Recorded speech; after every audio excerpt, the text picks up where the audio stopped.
Assalamualaikum warahmatullahi wabarakatuh.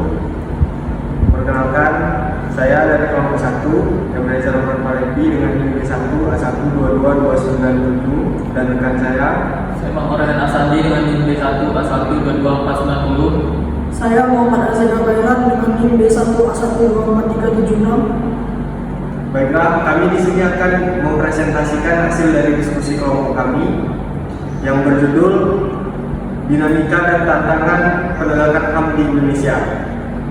Baiklah, yang pertama yaitu definisi HAM.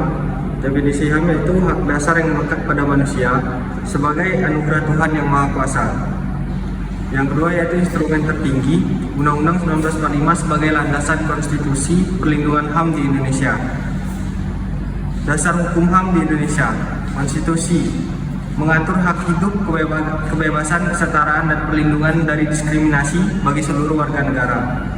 Regulasi nasionalnya itu Undang-Undang Nomor 39 Tahun 99, terus Undang-Undang Nomor 26 Tahun 2000, dan instrumen internasionalnya yaitu Covenant Sipol, hak-hak sipil dan politik diratifikasi di Indonesia. Selanjutnya yaitu pelanggaran HAM berat di masa lalu. Yang pertama yaitu peristiwa yang diakui negara, termasuk dengan peristiwa 1965 sampai 1966, Semanggi I dan Semanggi II. Tantangan hukumnya yaitu kesulitan pengumpulan bukti lintas dekade, kepastian hukum bagi korban, serta lemahnya mekanisme yudisial yang efektif dan tidak memihak. Peran kelembagaan yaitu Komnas HAM bertugas menyelidiki pelanggaran berat, Kejaksaan Agung berwenang melakukan penuntutan, koordinasi keduanya menjadi kunci keberhasilan. Terima kasih. Kebebasan berpendapat dan hak digital. UU ITE dan hak digital. Yang pertama, pasal karet UU ITE. Pasal pencemaran nama baik sering berbentuk langsung dengan hak berekspresi warga negara. Kedua, digital repressional. Serangan cyber, doxing, dan intimidasi terhadap aktivis dan pengakhir kebijakan negara. Nomor 3, revisi UU ITE mendesak dilakukan untuk menjamin ruang demokrasi digital yang sehat dan bebas. Isu kriminalisasi aktivitas. Penggunaan pasal karet UU ITE terhadap aktivis, jurnalis, dan warga sipil telah menciptakan efek jera atau chilling effect bagi kebebasan berekspresi. Urgensi reformasi regulasi.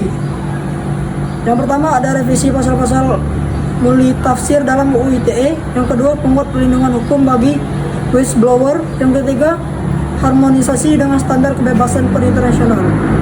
Selanjutnya, konflik agraria dan hak masyarakat adat. Yang pertama, proyek strategis nasional, pembangunan infrastruktur skala besar kerap menghadap hak atas tanah masyarakat lokal tanpa proses konsultasi bermakna atau FPIC, free, prior and information consent. Dua, lemahnya pengakuan hukum. Wilayah adat belum sepenuhnya mendapat pengakuan hukum yang kuat, meskipun putusan MK nomor 35/2012 telah memberi landasan berkonstitusional penting. Yang ketiga, kekerasan terhadap pejuang. Aktivis lingkungan dan pembela hak atas tanah kerap menghadapi kriminalisasi, intimidasi, dan kekerasan fisik tanpa perlindungan hukum yang memadai. Selanjutnya, hak kelompok rentan dan minoritas, perempuan dan TPKS. Yang pertama, implementasi UU Tindak Pidana Kekerasan Seksual. Yang kedua, perlindungan korban dan mekanisme pelaporan yang aman. Yang ketiga, penguat hak pemulihan atau bagi korban.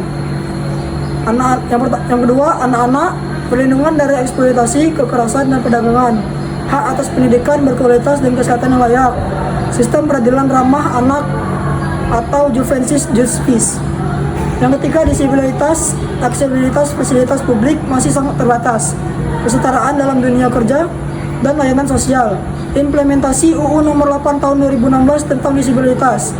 Minoritas agama atau keyakinan. Diskriminasi berbasis agama atau keyakinan di tingkat lokal. Perda diskriminasi dan integrasi sosial. Penegakan pasal 28E dan 29 UUD 1945. Tantangan penegakan HAM di era baru.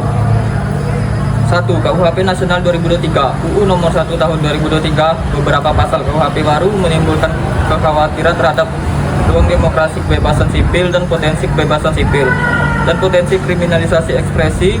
Perlu dikaji dampaknya terhadap perlindungan HAM. 2. keadilan restoratif.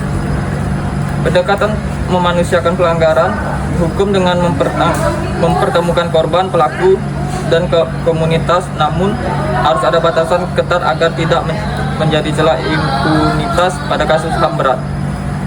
3. Budaya hukum.